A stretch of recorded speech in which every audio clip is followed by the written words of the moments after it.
Hey, everybody. We are here to talk about the Bears as they get set to open the season in Detroit on Sunday. I'm Deanne Miller from ABC7, joined by Dan Wiederer of the Chicago Tribune.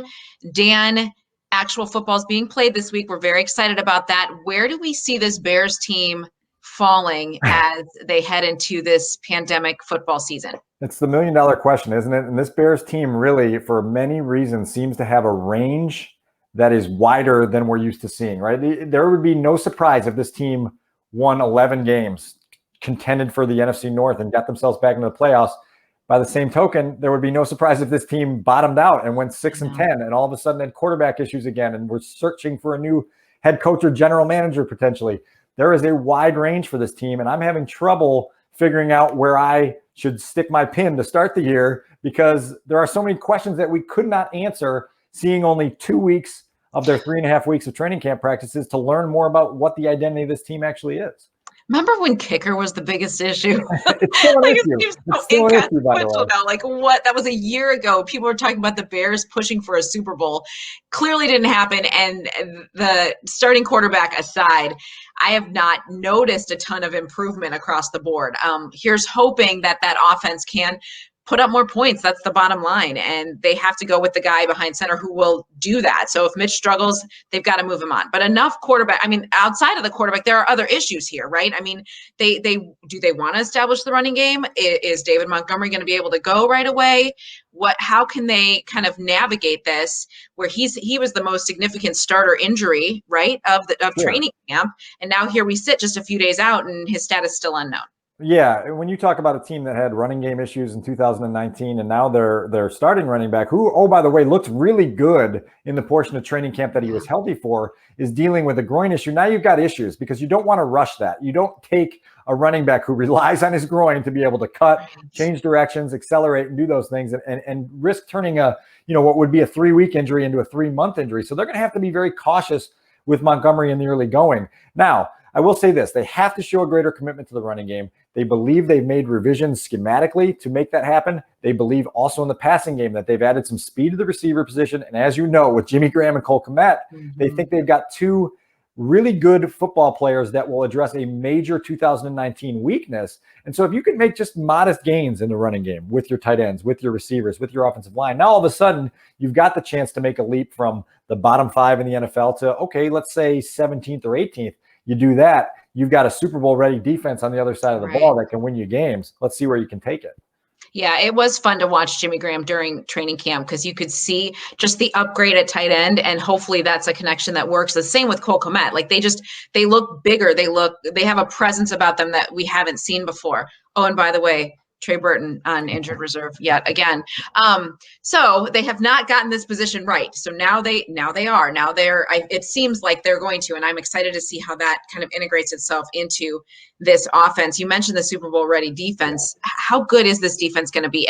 And do you think we'll see more Khalil Mack show up in the box score? Certainly everyone is banking on that, right? And that's all we've heard since really May when we started talking to assistant coaches and players and Matt Nagy and the rest of the folks at Hallis Hall, that Khalil Mack is motivated to take the production dip he had in 2019, to take the team's regression as a whole into an 8-8 team that missed the playoffs and do something with it, to make themselves relevant again, to make themselves a championship contender. Mack is obviously the guy that will be the engine of all that. But there are so many playmakers on that side of the ball, right? You start from the back end, Eddie Jackson and Kyle Fuller. You look at Roquan Smith and Danny Trevathan at the linebacking core. You look at Khalil, Robert Quinn rushing the passer. And then, oh, by the way, Akeem Hicks, if he's healthy, adds an element to the defense that was missing for such a big chunk of last year that really hurt them. And so you see this. I'm sure you saw this when we were out at practice for those couple of weeks, that this defense is playing with a confidence that it knows that it's really good. Yeah. And it's not a cockiness. It's just this belief that, hey, this is who we are, and this is good enough to win a lot of games. No doubt. And I was just going to say, like, I'm a big Jalen Johnson fan right out of the gate. Love to watch him play. I like the way he carries himself, the things that he says. I think he fits so well. I mean, the fact that he's listed as a starter on the depth chart, like that's there right there, tells you just how much he's impressed them during this camp. I'm glad that he's healthy. But you mentioned Akeem Hicks. I think that last year I personally didn't realize his value until he wasn't there. And you have to wonder if what kind of impact that had on Khalil Mack and what he was able to do, because Akeem starts things so much in the trenches. Like, that is where he gets after the quarterback and shakes things up right there on the line. And when he isn't there, how does that impact the rest of the defense? So gosh, if he can stay healthy, that's going to be huge for this group. Yeah, I mean, if you're an opposing offense and Akeem Hicks is healthy and playing in the middle of that line, you have to devote a lot of your week to figuring out how many bodies are we going to devote to him? What are we going to do to neutralize him? Oh, by the way, we've got to bring more bodies over to 52 also.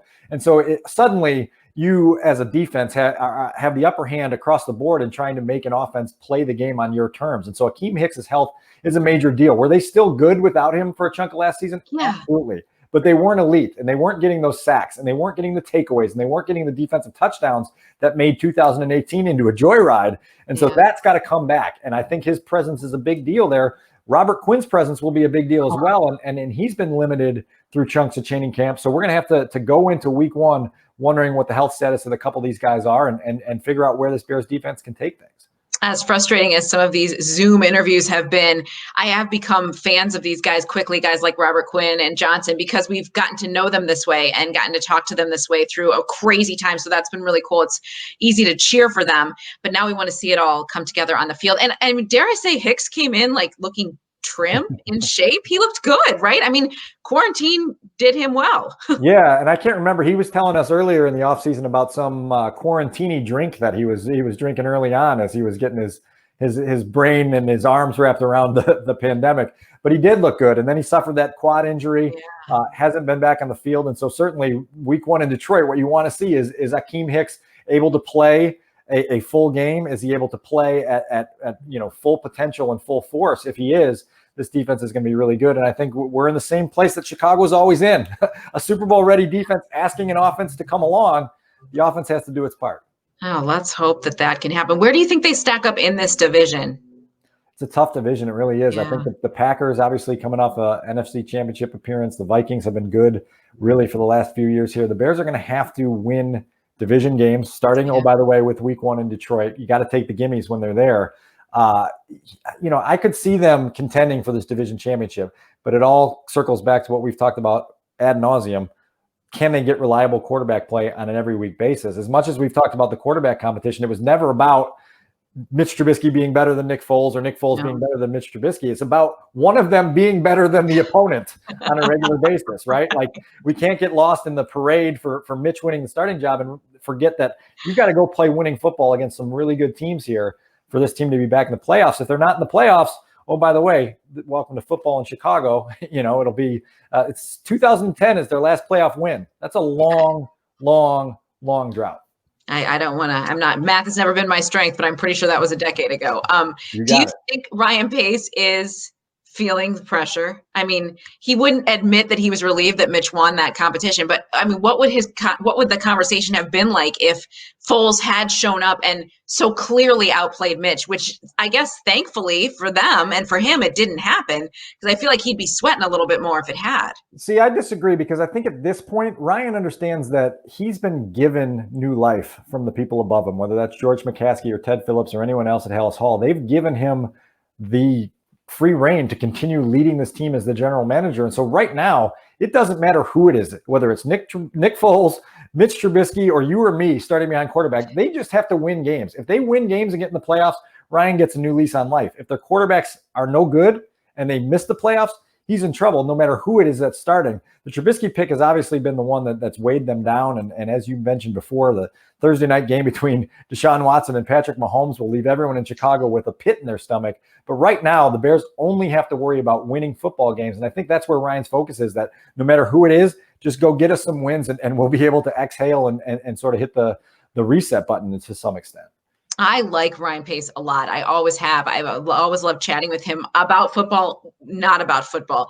But isn't it a fireable offense if this doesn't work? Like, if Mitch doesn't rise to the occasion, it's the number 2 overall pick, and then you see the guys that were sitting right there, that he's this great scout talent evaluator, and didn't pick them. I that's a fireable offense, no? Well, it's certainly worthy of discussion, no question. Now, if it's a fireable offense and then the backup plan that you got, the parachute you got doesn't open, right? And then you splat to the ground, there's no way you can avoid it at that point. You've had many swings at the quarterback position. You signed Mike Glennon. You've brought in other backups through here. You've run a bunch of guys through here, and all the big investments you've made, whether it's Glennon or Trubisky or Foles, if those all fail on you, I don't know how you can continue going forward. But look, they've got a 2020 season to play. They say, let's let this play out. Let's see where Trubisky can take things. If he can't save us, let's see where Foles can take things. If he can't save us, well, then we'll sit down in January and talk about possible changes. Oh my gosh. Don't let that happen, please. Where is Mike Glennon? What is he doing these days? He's on a practice squad somewhere. Practice squad? That sounds about right. these new practice squad rules in 2020 allow some of these veterans to wind up there. And I don't remember where, but I know I saw over the weekend he's on a practice squad somewhere. Wow. So was Josh McCown at age 41. So was Josh McCown. I know, making $12 million or something crazy. I think it's $12,000 a week. That's what it is. But to sit at his house. I told you math wasn't my strength. $12,000 a week. He's with the Eagles, but he's allowed to sit at his home in Texas and just be their emergency COVID quarterback for $12,000 a week. I'll sign up. 1,000%. How about I could be an emergency? Anything for $12,000 a week. I would do just about anything. No question. Oh my gosh. Well, here's hoping the Bears actually get off on a good note, and then we'll change the conversation a little bit and have a little more excitement. But get through week 1, keep everybody healthy, and we'll go from there, right, Dan? I'm really excited. I'm pointing the car towards Michigan on Saturday evening. It's very strange. I haven't left the house for a work trip since the combine in February. So away we go. Welcome back to regular season. What will it look like for the media? I stay in studio at ABC 7, but what will it look like for you guys to go? I have no idea yet. You don't know. Ford Field, I think they're going to spread us out as much as we can. It's a indoor stadium, so you have that sort of open air press box. I'm sure we'll be spread out. The thing that's worrying me is what do I do about my 3 meals the day on Sunday? I'm going to have to go in with a grocery sack and fill it up for the day and make sure I can get to the end. Exactly right. Like, I don't know what I would do without snacks. I mean, you have to come prepared, Dan. No doubt.